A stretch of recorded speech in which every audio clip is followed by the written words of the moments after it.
Welcome to Talking Heads on USA Global TV, starring the one and only wonderful Dr. JACALYN. It's a prestigious place where world-class influencers and experts meet, and where you'll find the most trusted advisors and coaches for all things in life and business.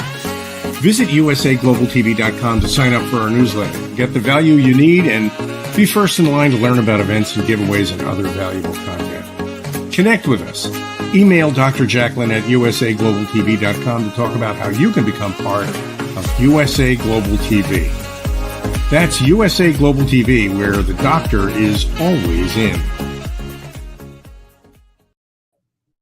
Hello, everyone, and welcome to USA Global TV, and hello to our friends listening on Business Talk Radio out of New York. I'm Dr. JACALYN KERBECK, and our show today is The Power of Etiquette and Manners. So important today, as always. I'm going to welcome my friend.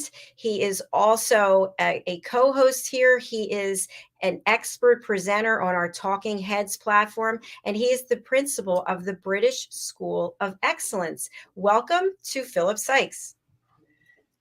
Hello, and again, Dr. JACALYN, it's Friday, so boom, we have this opportunity to connect and engage and hopefully give people some phenomenal golden nuggets and tools that they can take away and implement into their lives. Philip, I'm always pleased to see you. I just can't believe how quickly every week goes by. And you know, here at USA Global TV, we're focused on bringing education and entertainment. People need something to feel good about, something to believe in, and etiquette and manners has always been important. And you have given us so much to think about, because etiquette and manners is not just how to hold a teacup.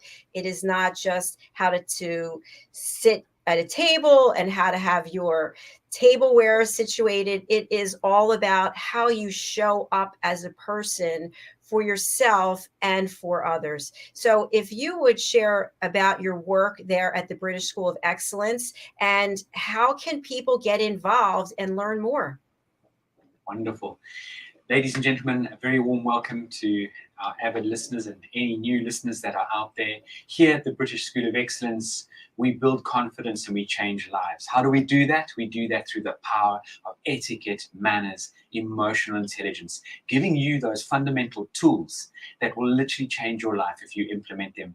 Everything we do is giving you the guidance and tools and golden nuggets to really understand that etiquette, manners, and developing your emotional intelligence is a lifestyle choice. It's a way of life. And more so now than ever before. I and all those amazing people that we surround ourselves with and involve ourselves with throughout our business world and our lives really do go out there and make a difference. And this is really what this is all about. It's not about, as Dr. JACALYN said, oh, just a teacup, how do I hold it, and the knives and forks. Yes, it is, because you are always on display and you're always on show. So how you conduct yourself in life and society is fundamental, but it needs to be very, very sincere, genuine, authentic. And it's about you putting your best foot forward and having a what can I do for you attitude in this world. And I think what we really deliver here at our organization is giving you that ability to really make a difference in your own world and therefore in other people's worlds and lives. So at the school, we focus on children coaching, we focus on teenagers, we focus on adults of all ages. The oldest, most amazing woman that came through one of our train-the-trainer programs was Susie, all the way in Cyprus, 78 years old. So it's never too late to keep learning and growing and go out there to help as many people as you can. If you have any interest in understanding more of what we do here at the British School of Excellence, please do visit our website, www.thebritishschoolofexcellence.com. Thank you so much, Philip. And I get such wonderful feedback about this program, not only the content that you deliver, which is exceptional, but the guests that you bring to this platform. And you've brought another one who is backstage. Tell us about SONYA. An amazing guest behind the backstage here. SONYA MOLEDINA walked through our doors at the British School of Etiquette in those days, now Excellence, almost just over 4 years ago. Someone who came to the program with a very open mind, but very calm and collected and very subtle in her approach. And, wonderful corporate background, beautiful family. And Sonya has always had this burning desire to go out there and help people and give them these amazing tools and help them build their confidence. And off the back of coming through the Train the Trainer program, Sonya took some time just to sort of assess and look at how she wanted to position herself. And then she launched an amazing business. And I'm not going to spoil her thunder, but it's Etiquette and Emotions. I love that, Etiquette and Emotions, and how they tie in, because this is exactly what we advocate as etiquette coaches and trainers and consultants. It's the head and the heart are connected. So Sonya runs amazing programs giving youngsters, teenagers incredible tools and confidence to interview with great ability. And some of the students that have come through Sonya's programs have entered in some of the most prestigious schools in this country. That's just scratching at the tip of the iceberg in Sonya's ability and capability. So without further ado, I'd love to welcome Sonya to the show. Yes, let's welcome Sonya. Good afternoon. Well, afternoon for me, perhaps morning for you. Thank you so much for having me. It's such an honor to be here. So lovely to see you, Sonya. And those colors are just, as Dr. JACALYN and I were saying backstage, just boom, radiating. So thank you so much for looking wonderful as you always do and for making the time to join us. It's an absolute pleasure. Philip, as you said, I have really benefited from the British School of Excellence, all the training that I've undertaken with yourself on etiquette and emotional intelligence, which has led me to where I am today. So thank you. Well, you're incredibly brave because you jumped out of an aeroplane and you built your parachute on the way down. That's for sure. That I know, because I know it hasn't been a straight road. As I said, Dr. JACALYN, Sonya really has got the most incredible strength and skill set to connect with people of all ages. But her real passion, I think, is really working with children and from an early age to really help them understand how important it is to bolt on etiquette and manners and your EQ so that you can grow up to be an incredible human being all around. Yeah, my goal really is to elevate young people so that they're thriving at school, in their home life, especially friendships are very important at that age, and just also thinking about their future personal and professional endeavors. We're grooming them for the future. But I do feel with both emotional and social intelligence, it is a lifelong journey. There's a lot of internal work to be done and a lot of self-reflection required. And two of the very strong foundations I try to work on with my students is, number one is self-esteem, and the other thing is empathy. I think this is really key for emotional and social success. Sonya, a question I have for you, I've shared before, I don't have any children, so I'm always interested to learn, if you are a parent out there, what age should you start instilling these values about self-esteem and social etiquette and grace? Gosh, that's such an interesting question, Dr. JACALYN. But I honestly, this might sound a little bit far-fetched, but I really and truly believe it's from birth. When a child cries out, it's a cue that they need something. And I think that parent-child relationship, the connection, the bond, the way you respond to the child's needs, that self-esteem begins from day one, actually. So no pressure on parents, but it comes naturally. I think biologically, parents already do a lot, and they're already fulfilling a lot of that self-esteem and confidence building, and a lot of that grooming just by their innate biological nature. I love that answer. I actually wasn't expecting that, but that makes a lot of sense.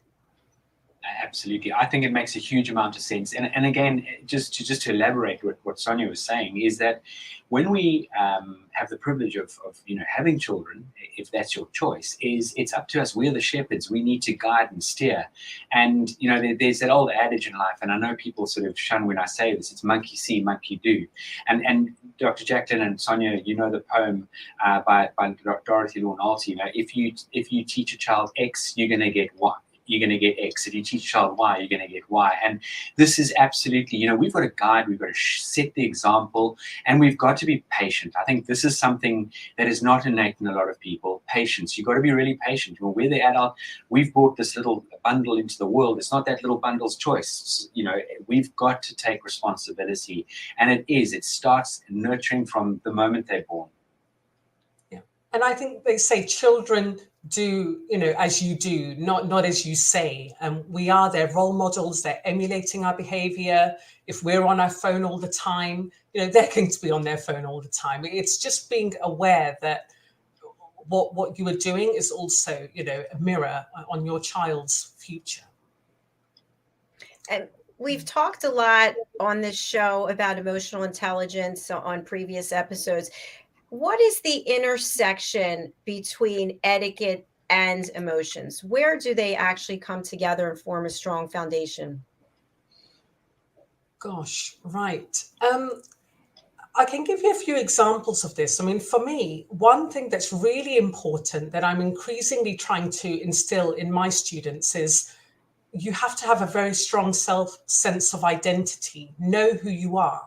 If you don't have firm roots, you're going to sway all over the place. And I think this is particularly important in childhood when you're trying to find your place in the world and try and find your identity. But every reaction, every decision should be in line with your values. So once you know, right, who am I, then you won't just be nodding along to conversations you don't agree with. Don't just be a people pleaser. So I think it starts with you, that be authentic. You know, don't just become a different person every time you interact with someone different. So I actually say to children that organizations have a mission statement. They have values. Go and look at organizations' websites.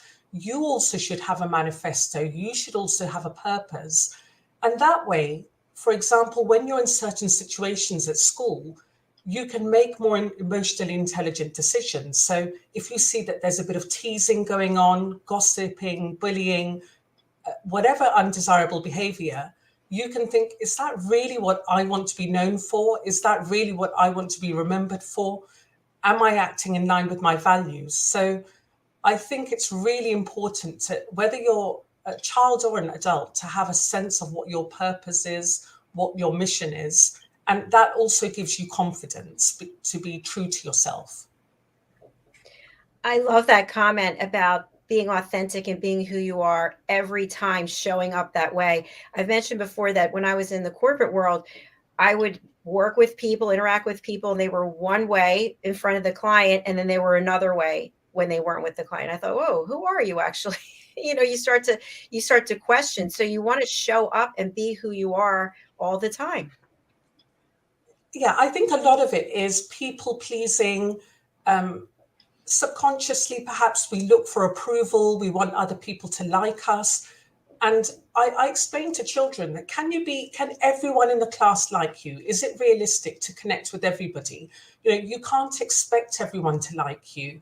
Trust your own opinions, trust your own decisions, and be your authentic self. You know, don't constantly look for approval from other people. And I think that really is a bit of a revelation for them, because they're so keen to be popular and liked by other people. Yeah, I love what you and you're right, Dr. Jackson. You've mentioned this before about, you know, who are you? And Sonia, what I love what you shared there as well is the fact that, you know, it's that old adage that you often hear me say, you know, when we work and focus with youngsters right from the, you know, 5, 6 years old and into adults, we say, first, what I want you to write down is note to self, and that is, I am my brand. And the second thing is, I want you to write down, I would like to be the person that I would like to meet. And it's just so true what you shared about, you know, look at companies' mottos, values, their sort of vision and focuses. And what are they about? What are their brand values? What do they stand for? Why do you identify with certain brands as an adult or as a kid?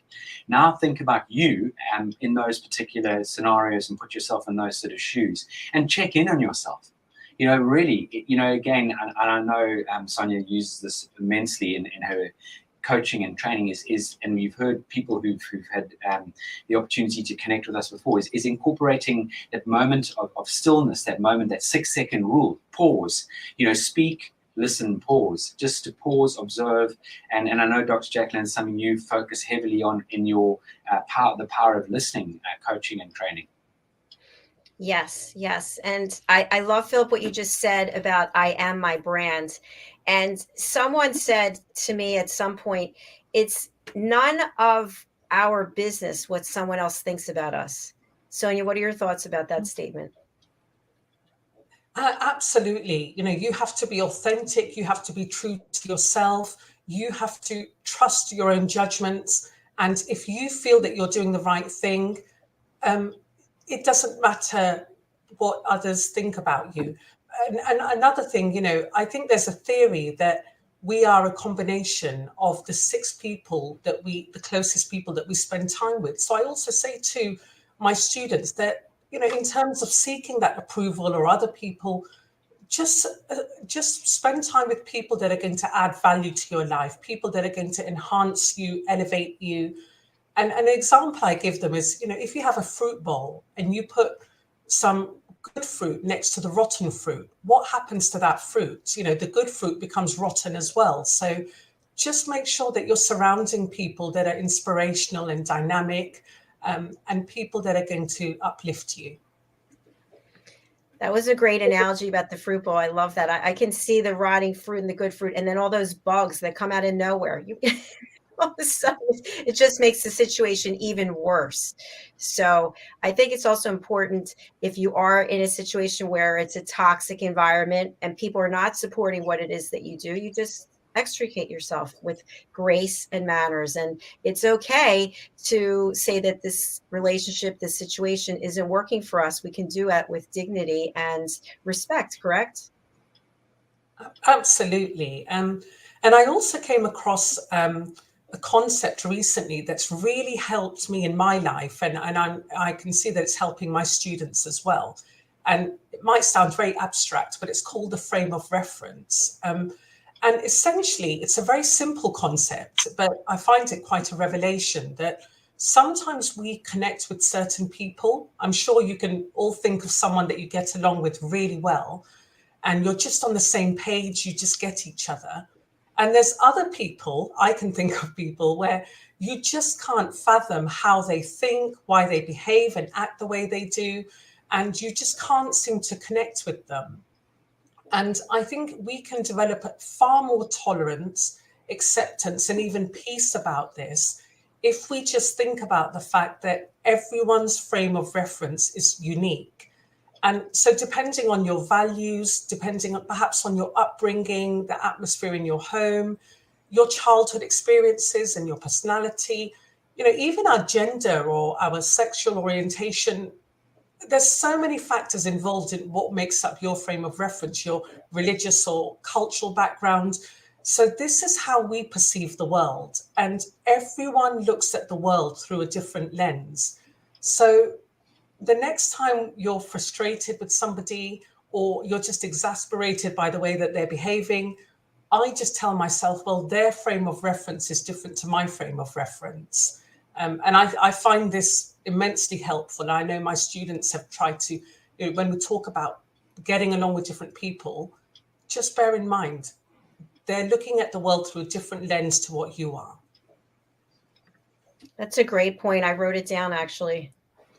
Love that, Sonia. What a great golden nugget that is. And it because it allows us to put things into perspective. We get so frustrated so easily, and we almost become police. We're policing moments, and it just doesn't do us any favors. And it goes back. I had a quick catch up with a colleague of mine this morning, and it was interesting because she was hung up about a particular person that was, somehow upsetting her in her life. And I said to her, forget that person. If that person doesn't bring value, or that person doesn't, think along the same wavelengths as you, then just distance yourself. You don't have to be rude. You don't have to be, sarcastic in communicating in a roundabout way to that individual. Just remove yourself, because you're consuming yourself with so much time and energy that it's actually wasting time. You're going to burn up. You're going to burn up an opportunity because you're so focused. You're going to miss out on something else because, and it is, I love that, you know, everyone else has a different lens and a different perspective. And it is, you know, again, what are people sort of hiding when they are very in your face and brash? What are people hiding when they, you know, are not interested in communicating or connecting with you? One doesn't know. And it is surrounding yourself with amazing people, always being open-minded and offering help where you can, but just understand that we are all different. And you're so right, Sonia, when you do connect with people, like-minded people, it's like just magic behind the scenes starts to happen. And I look at that as what one would call growth friendships. Those are people that you really want to be around, you want to develop, you want to work, you want to help, you want to support. And I think this is really important. I love your analogy. Love that. I think another element that's very important, and especially when I look at what's going on around the world at the moment, internationally, I look at the picture, you know, I think the world would be a very different place if we humanize other people. So, you know, for example, often we look at people as their job role. That's the cleaner, that's the finance director, you know, here's a shop assistant, a security guard. And in children's world, you know, it's their teachers or even mum and dad. It's just a role. It's like a job description. Or we might be judging people by the outfit that they're wearing or the accent they may have, or very superficial factors. So I always sort of explain to the children that I work with that people are a lot deeper than that. They're not their job title. They're not the outfit that they're wearing. They're human beings. You know, they have needs, they have wishes, they have desires, they have insecurities that you don't see, and they have problems that perhaps we're not aware of. So often with my students, I'll go through pictures with them and I'll say, oh, maybe this lady at the cashier at the supermarket, maybe she's got an ill mother and she's wearing a smile for you and serving you, but actually behind the scenes, she's very worried about her mother's cancer diagnosis. Or there's a security guard there and he's doing his job, but he's going through a divorce perhaps, and he's worried about his finances, he's worried about his children and all these logistics in his life.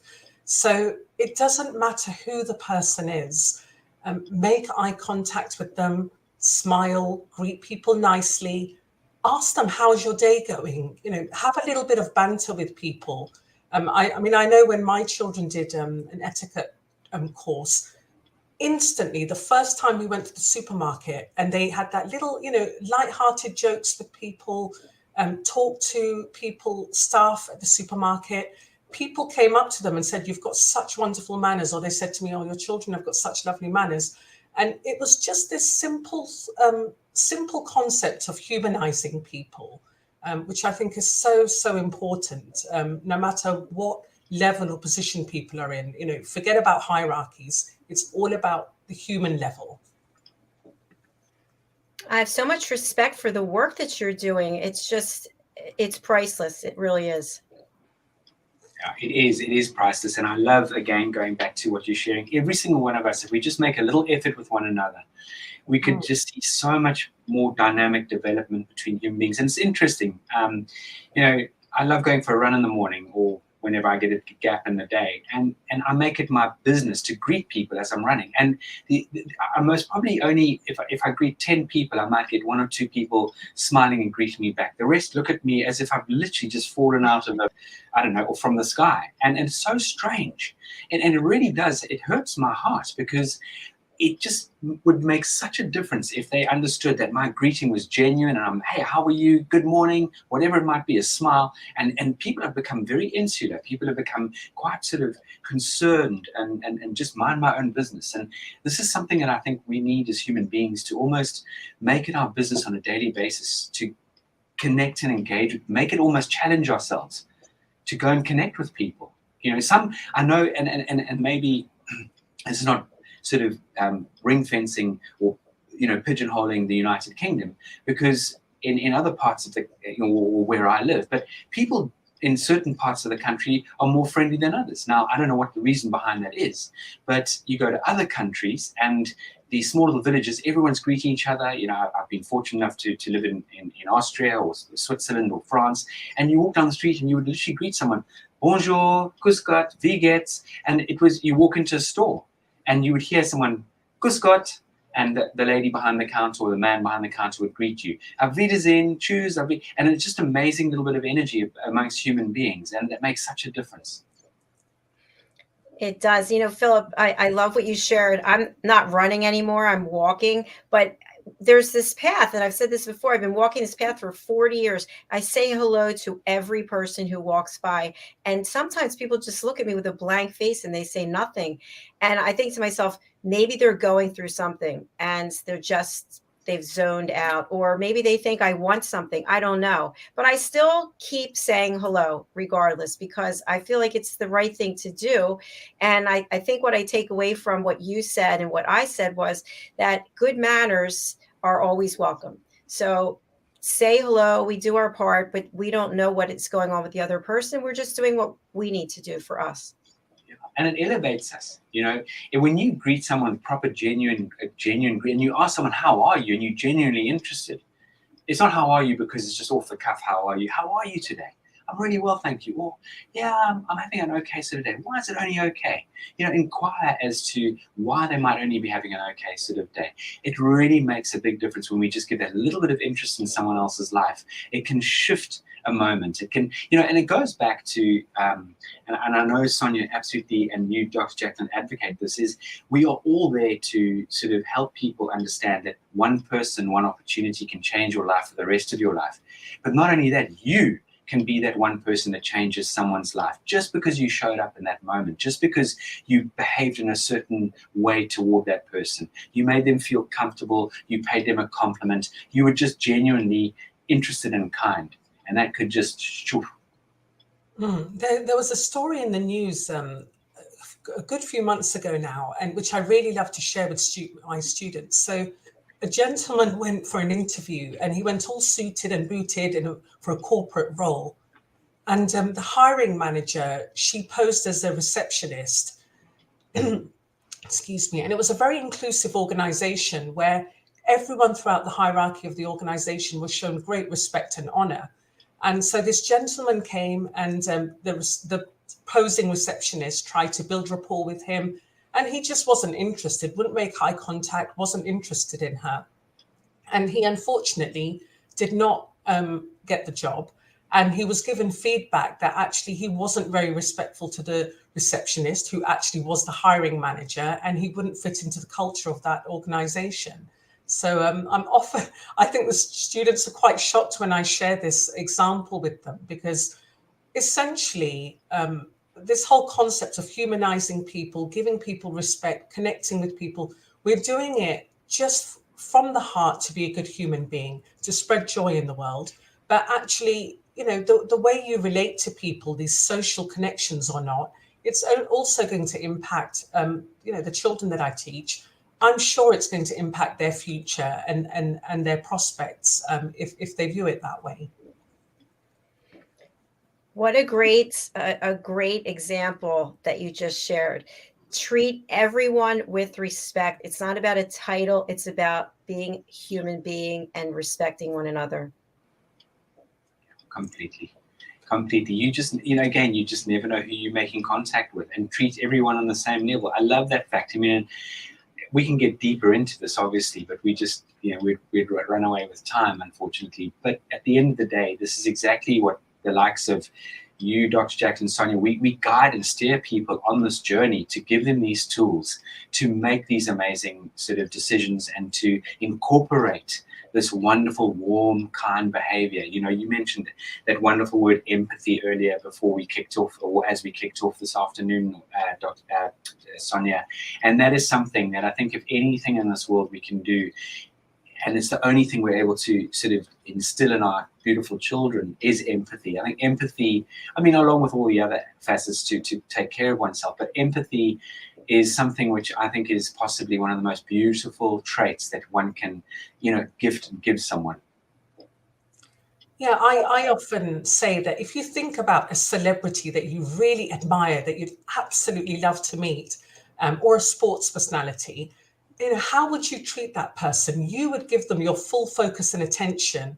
And if we just imagine that everyone who we interact with is a VIP, lay out that invisible red carpet for them, you would automatically put your phone away. You would automatically make eye contact. May I get you anything?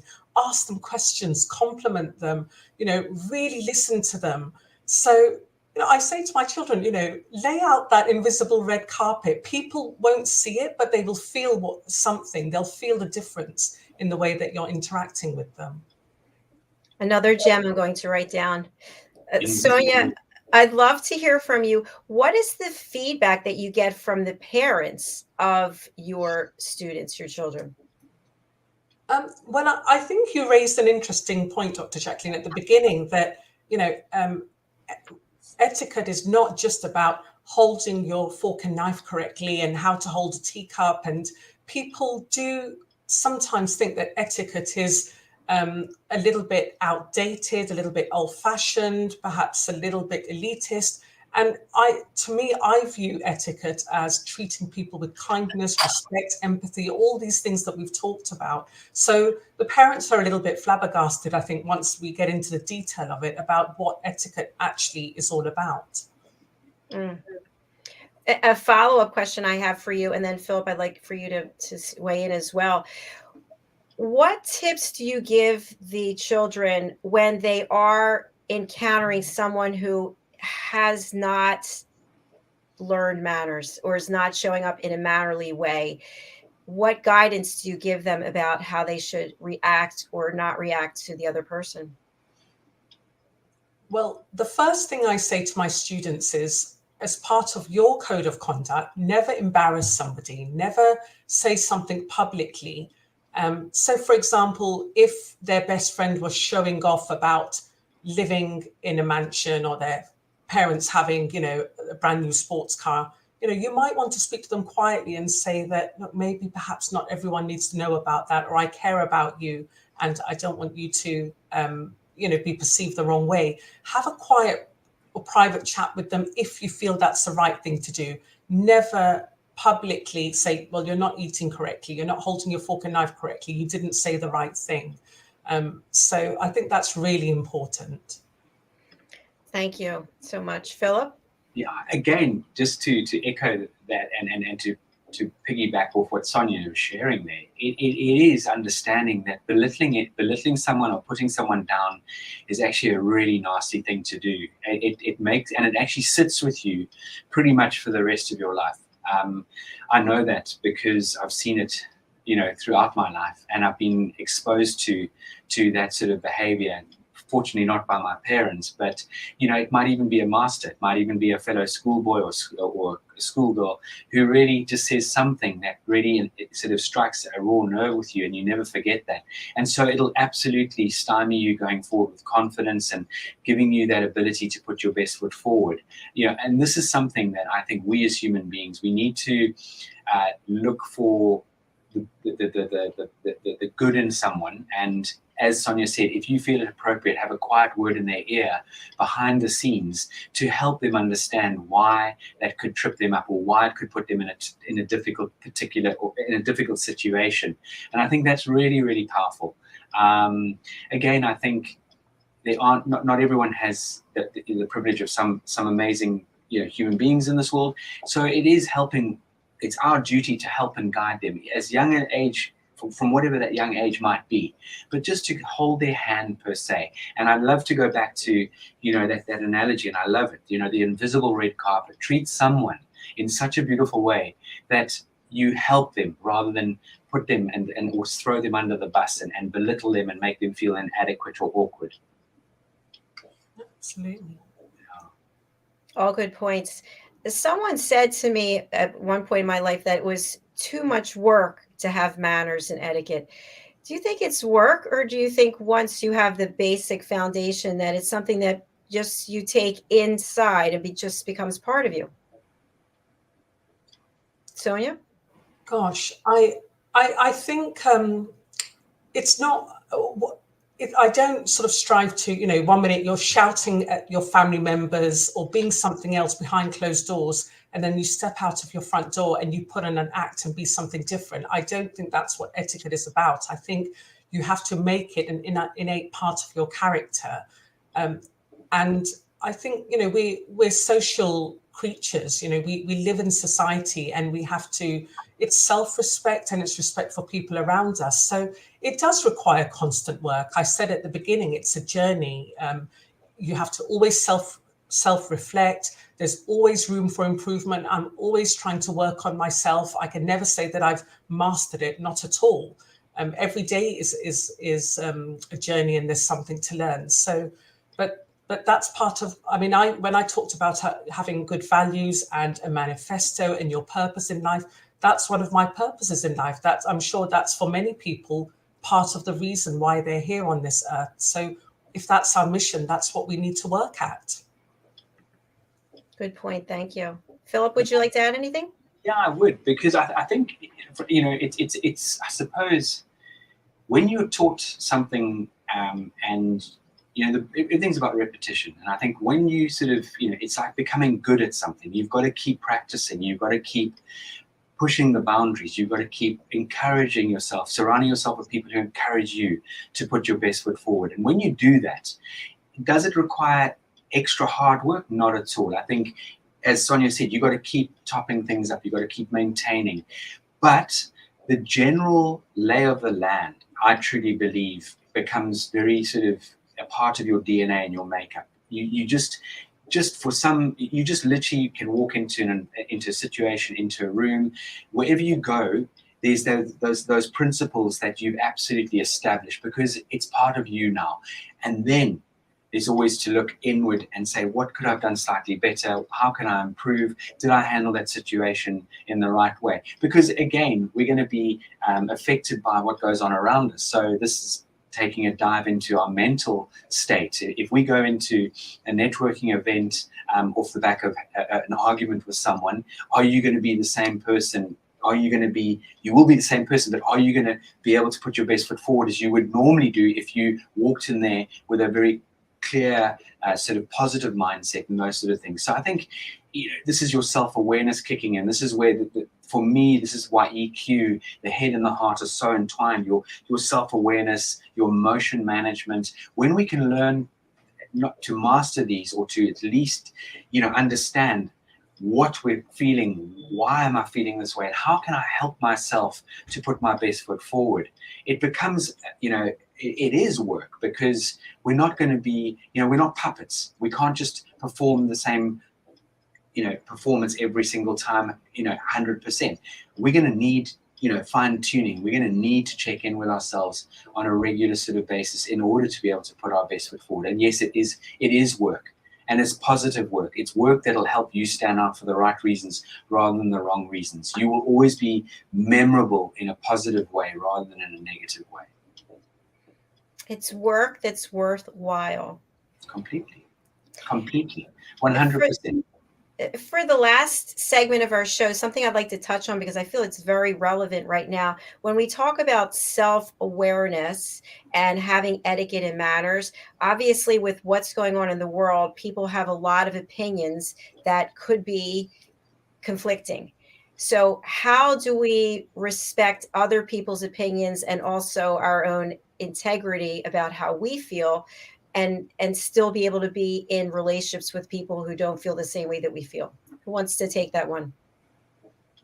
I don't mind sort of starting, and I'm sure Philip's my teacher. You know, Philip will, I'm sure, add more to what I've got to say. But yeah, I think firstly, one of the lessons I know I learned from Philip was being very careful and selective about who you're interacting with and what topics of conversation you choose. Keep things lighthearted, keep things pleasant.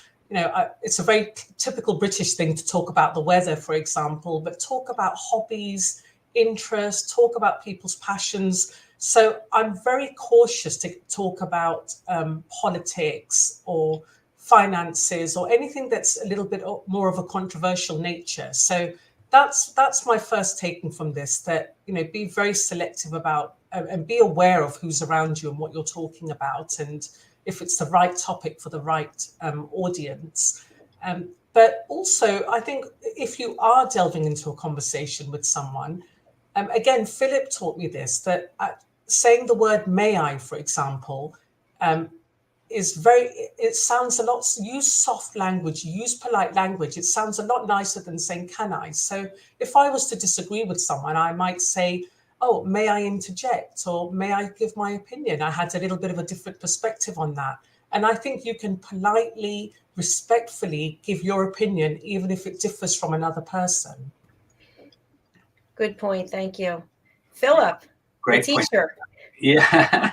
Well, what I would add to that again, and Dr. Jacqueline, this goes back to, you know, one of the courses, one of the many wonderful courses and areas that you specialize in, and that's the power of listening to the other person, connecting with the other person with your body language, not to sort of, even though you may not agree with that person, for you to sort of react in a different way, because immediately you're going to get an action, you're going to get a reaction. So it's checking in with that person, using those polished language skills. May I share my opinion on this particular subject, or may I suggest we shift subjects because I'm not really comfortable going into this particular area.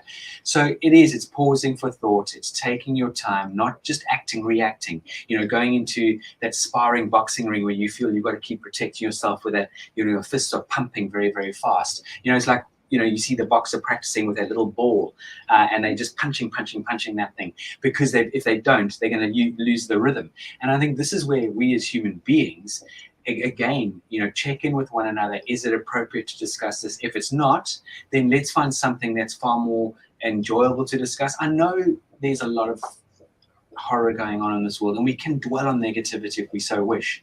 But is that going to add any value? I don't believe it is.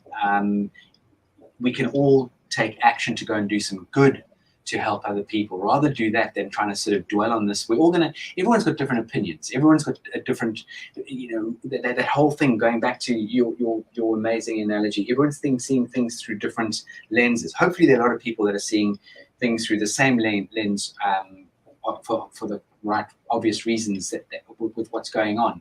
But at the same time, you are going to get people who will absolutely push back, come up with their own sort of ideas. And I think that's where we as human beings, good human beings, just pause, take on board what's going on, step back, observe, literally like a bird looking at a bird's eye view down on the situation before sort of reacting or interjecting.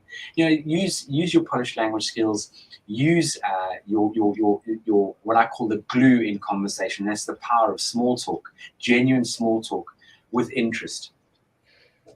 I wholeheartedly agree with what you're both saying. I like to add one other thing, which is when you have learned manners and you have learned to listen, which they really go together, you can take that pause, take a step back. Philip, I heard what you just said. Thank you for sharing that with me. I appreciate you have a different perspective than I have, and I'd like to decline having a conversation about this and talk about something else. How about XYZ? Absolutely. But you've also acknowledged the person, because sometimes people, they just want to keep going and going and going because nobody wants to listen to what they have to say. So if you say, hey, guess what? I hear what you're saying. And you don't comment on it. You don't make a judgment about it. And then you politely take the conversation to a different direction. Now, they might not want to go that direction, but that doesn't mean that you still have to engage. You just have to be strong and steadfast in your own awareness of the situation. Completely. And that is it, that own awareness. There goes back to your emotional intelligence, self-awareness, and all of that it's that situational awareness. Be very situationally aware of what's going on. Be so in tune with your surroundings and with the people that you're connecting with and engaging with. And some people just want to bring that fight. They just want to ruffle people's feathers. They want to drop a bombshell into the conversation, see people's reactions. Unfortunately, you get those, and we've all been around those sort of people. And it's up to us not to react, because that's what they're looking for. But I love what you said, Dr. Jacqueline, acknowledging what they've said. I hear what you're saying. It's actually not a topic I'm comfortable engaging with right now. How about, have you watched the latest X, Y, and Z Six Nations results? Are you a rugby fan? Or whatever it is, find something completely different. And if necessary, if you really know that individual reasonably well, harp on a topic that you know they're passionate about, a sport or whatever it might be. Jump into something that you know is going to hook them.